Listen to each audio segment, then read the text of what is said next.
சொல்லுங்க. இப்போ இந்த மாட்டு கீட்டோசிஸ் நோய்ங்கிறாங்க, அதுக்கு என்ன இப்போ நார்மலாக இந்த கவு பார்த்தீங்கன்னா கண்ணு போட்டு 1 வீக் தான் சார் ஆகுது.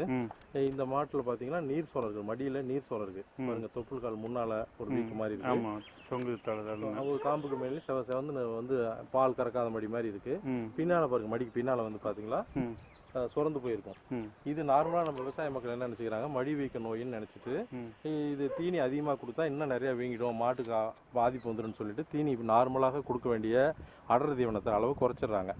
இதனால் என்ன பண்ணுறது, அதுக்கு தேவையான சத்து கிடைக்காதனால சத்து குறைவு நோய், அதாவது கீட்டோசிஸ், சர்க்கரை இது குளுக்கோஸ் சத்து குறைவுனால ஏற்படக்கூடிய கீட்டோசிஸ்ங்கிற ஒரு கண்டிஷன் வருது. அந்த மாதிரி வர கண்டிஷனில் பார்த்தீங்கன்னா 2 விதமான கீட்டோசிஸ் இருக்குது. ஒன்று நர்வஸ் ஃபார்ம், இன்னொன்று வேஸ்டிங் ஃபார்ம்பாங்க. நர்வஸ் ஃபார்ம்னு சொல்கிறது நரம்பு மண்டல சம்மந்தமான அறிகுறிகளை காமிக்கக்கூடியது. அந்த மாதிரி மாடு பார்த்தீங்கன்னா கண்ணு போட்டு ஒரு 3 மாதத்துக்குள்ளே வரலாம். பெரும்பாலும் நாங்கள் ப்ராக்டிக்கலாக இங்கே பார்க்குறது வந்து இந்த மாதிரி இந்த பிசியாலஜிக்கல் எடிமா அப்படின்னு சொல்லக்கூடிய நீர் சோரம், மடியில் கண்ணு போட்ட உடனே ஃபர்ஸ்ட் 1 வீக் வந்து அந்த நீர் சோரம் இருக்கும். தொப்புள் கால், அந்த மடிக்கு முன்னால் இருக்கக்கூடிய தொப்புள் கால்னு சொல்லக்கூடிய அந்த ஏரியாவில் வந்து நீர் கோத்துட்டு இருக்கும். காம்பு பக்கத்தில் எல்லா மடியும் கறக்காத மடி போல பெருசாக இருக்கும், ஆனால் பால் கறந்தால் கம்மியாக வரும்.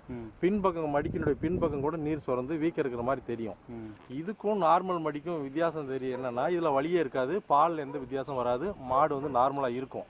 பெரும்பாலும் நம்ம மாடு வளர்த்தக்கூடிய விவசாய மக்கள் என்ன நினச்சிக்கிறாங்க, இது மடி வீக்க நோய், இதுக்கு தீனி அதிகம் கொடுத்தா இன்னும் மடி அதிகமாக வீங்குன்னு சொல்லிட்டு நார்மலாக கொடுக்க வேண்டிய தீனி கொடுக்காம குறைவாக கொடுக்குறாங்க. ஆனால் மாடு வந்து கறக்க வேண்டிய பாலை அந்த தாய்மை குணத்தினால கறந்துருது. அதனால அதுக்கு தேவையான சத்தை பூரா உடம்புல இருந்து எடுத்துக்கிறதுனால உடம்புல வந்து குளுக்கோஸ் சத்து குறைவு ஏற்பட்டு கீட்டோசிஸ் அப்படின்னு சொல்லக்கூடிய ஒரு நிலை உண்டாகுது. அந்த நிலையில அறிகுறிகள் 2 விதமாக காமிக்கும். ஒன்று வந்து நர்வஸ் ஃபார்ம், இன்னொன்று வந்து வேஸ்டிங் ஃபார்ம். நர்வஸ் ஃபார்ம்ங்கிறது நரம்பு மண்டலம் சம்பந்தமான அறிகுறிகளை காமிக்கும். அப்படி உள்ள மாடு பார்த்தீங்கன்னா வாயை அடிக்கடி மென்னுக்கிட்டே இருக்கும், நாயில் வாக்கில் நுர வரும், அதனுடைய காலை வளைச்சி அதே நக்கிட்டு இருக்கும், கழுத்தை ஒரு பக்கமாக திருப்பிக்கிட்டே சுற்றி வர மாதிரி இருக்கும். சில மாடு கட்டிக்கிற கயிறை இழுத்துக்கிட்டு நிற்கும், பிச்சிக்கிற மாதிரி. அந்த கயிற்றை அதே பின்னோக்கி இழுத்து தலையை மேலே தூக்கி அந்த கயிற்றை இழுத்து கைத்தை கூட பிச்சிரும். சிலதுக்கு திடீர்னு கீழே விழுவும், அதே அடுத்த செகண்ட் அது எந்திரிச்சிக்கும். இந்த மாதிரியான நரம்பு மண்டல சம்பந்தமான அறிகுறிகளை காமிக்கும். நடக்கிறதுல வந்து சில மாடு ஒட்டக மாதிரி நடக்கும், அப்படி காலை கிட்ட வச்சு ஒட்டக மாதிரி நடக்கும், முதுகு தண்டு மேல் நோக்கி வளைஞ்சிருக்கும். சிலது இடுப்பை ஒரு பக்கமா சாச்சிக்கிட்டு நடக்கும். இந்த மாதிரி நடக்கிறதுல வித்தியாசம். இழுத்து பிடிச்ச மாதிரி, நார்மலா இழுத்து பிடிச்ச மாதிரி நடக்குது சார்பாங்க, ஒட்டக மாதிரி குடிவீட்டு நடக்குது சார்பாங்க.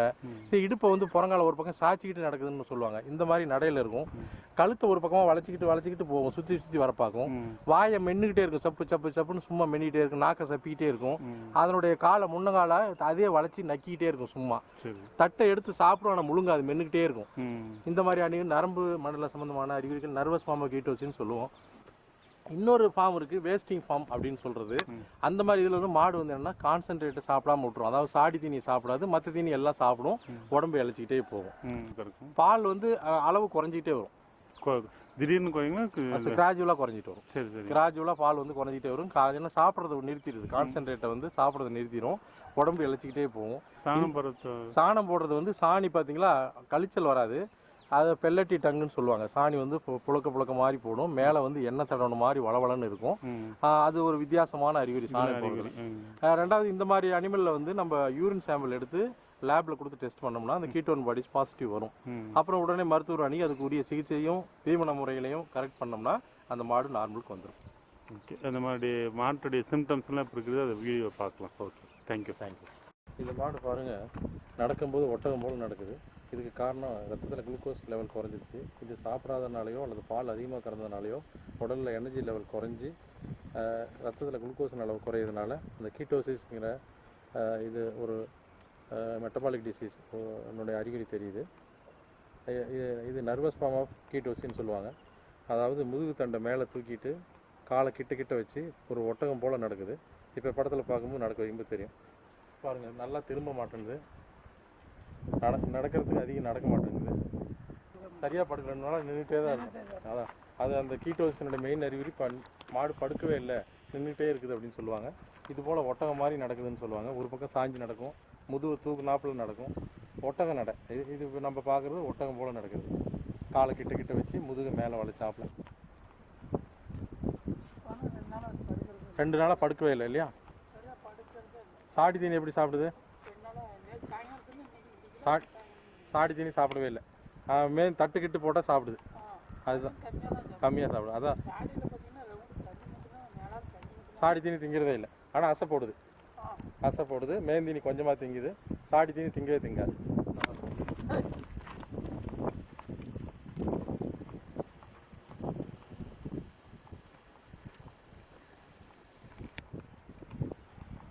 இந்த மாடு கண்ணு போட்டு எவ்வளோ நாள் ஆச்சு? வாங்கம்மா. இந்த கண்ணு போட்டு எவ்வளோ நாள் ஆச்சு? கண்ணு போடுறதுல ஏதாவது பிரச்சனையா? செத்த போடுறது நல்லா போட்டுச்சு. அது அதுக்கப்புறம் தீனி எவ்வளோ என்ன கொடுத்தீங்க? மாட்டு தீவனம் எவ்வளோ கொடுத்தீங்க? காலையில் ஒரு படி, சாயங்காலம் ஒரு படி, அவ்வளோதான் கொடுத்தீங்க. பால் ஆனால் எவ்வளோ பீச்சு? 7 லிட்டர் பால் கரைஞ்சி. ஆனால் தீவனம் வந்து ஒரு படி தான் போட்டீங்க. இப்போ என்ன பிரச்சனை ஆச்சு நேற்றுலேருந்து? நேற்று கத்திக்கிட்டே இருக்கு. ஆனால் தீனி போட்டெல்லாம் சாப்பிடுது, அசை போடுது. ஆனால் கத்துறதை மட்டும் கத்திக்கிட்டே. ஓஹோ, அதான் இது வந்து கீட்டோசிஸில் இது ஒரு வகை. அதாவது பால் கொடுத்த அளவுக்கு தீனி இவங்க கொடுக்கல, அதனால் உடலில் குளுக்கோஸ் அளவு குறைஞ்சி அந்த முன்ன சொன்ன மாதிரி கீட்டோசிஸ் வந்திருக்கு. இதில் வந்து இது இந்த டைப்பில் என்னென்னா மாடு கத்த ஆரம்பிக்கும், தேவையில்லாமல் கத்திக்கிட்டே இருக்கும். பார்க்குறவங்களுக்கு இது வெறிநாய் கடிச்சு இந்த மாதிரி வந்திருக்கோன்னு சந்தேகம் இருக்கும். ஆனால் வெறிநாயில் பார்த்தீங்கன்னா தீனி போட்டால் எதுவுமே சாப்பிடாது. 2 நாளைக்கு ஃபஸ்ட்டு சாப்பிடாம இருந்து அப்புறம் தான் கத்த ஆரம்பிக்கும். கத்த ஆரம்பிச்சுன்னா எந்த தீனியுமே சாப்பிடாது, அசையும் போடாது. ஆனால் இந்த மாடு அசை போடுதாம்மா? அசை போடு. தீனி போட்டால் சாப்பிடுதா? கொஞ்சம் தீனி போடுங்க பார்ப்போம்.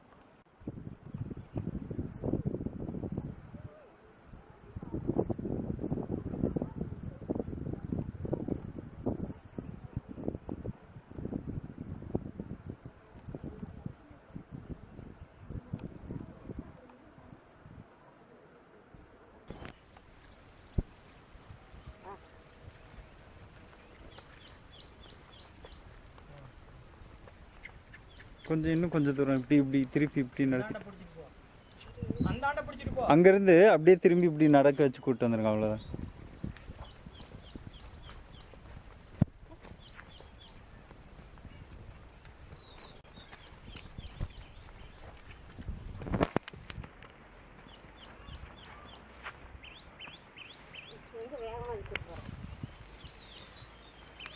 மெதுவாக போனால் தானே நம்ம முன்ன மாட்டி முன்ன போனால் அப்படி இருக்கும்.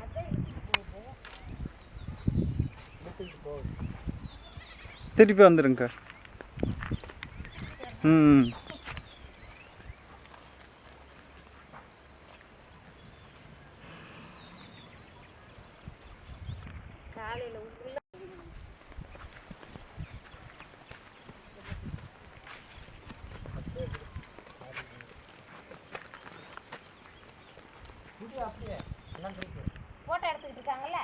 திருப்பிங்க. வீடியோ தான் ஓடிட்டு இருக்கு. சொன்னா மண்டையில யாராதா போட்டோ எடுக்கிறத எனக்கு தெரியாதா?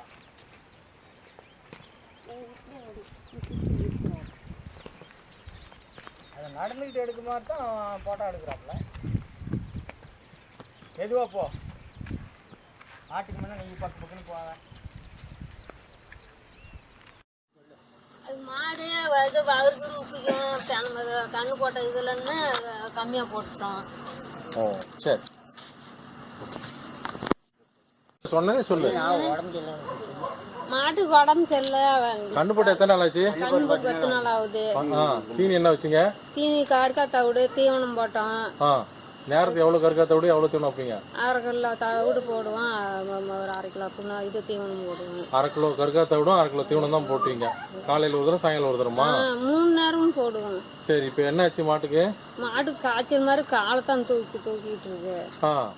அப்புறம் ஒன்றும் தெரியல, சுற்றி வருது அந்த மாதிரி. இப்படிதான் சுற்றி தான் வருது சாயந்தரத்துல இருந்து. அப்புறம் வாய் என்ன பண்ணுது?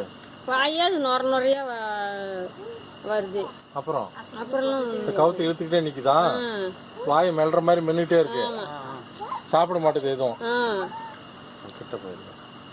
வாயை மட்டும் எடு, அந்த கால் நடக்கிறது வாய் மெல்லுது. க்ளோஸ் அப்ல எடு வாய் மட்டும்.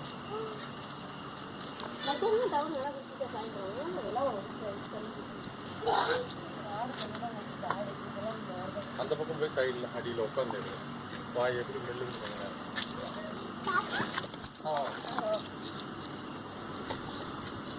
கொஞ்ச நேரம் மெல்லுது. அந்த கால் எடுத்து வைக்கிறது நல்லா பண்ணுங்க. நடக்கை நடக்கை இது வா வா நல்லா இருக்கு.